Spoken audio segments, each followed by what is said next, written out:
pag ginanituan ka. Anong i-counter natin dito mga tol sa ganitong striking? Pag ganito ang atake, anong i-counter natin dyan mga tol? Tapos ikaw stick lang. Okay? Stick ka lang.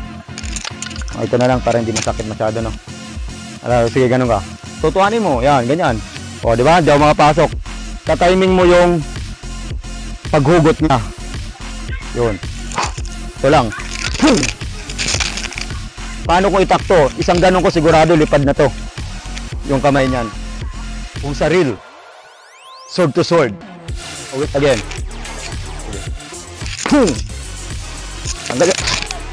Okay?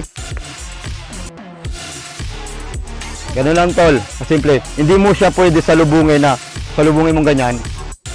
Yun, sasapulin ganyan. Ngayon, hintayin mo yung pagpasok na yun, hintayin mo ang pagpasok.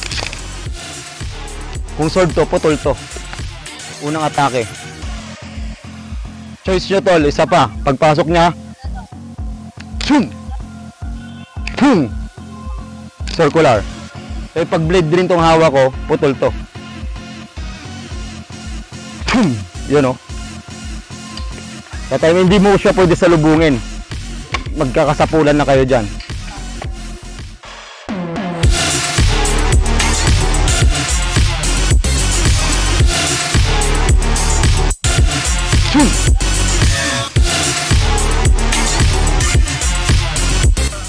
Thank you so much mga tol. Sana may natutunan kayo. Ugay long.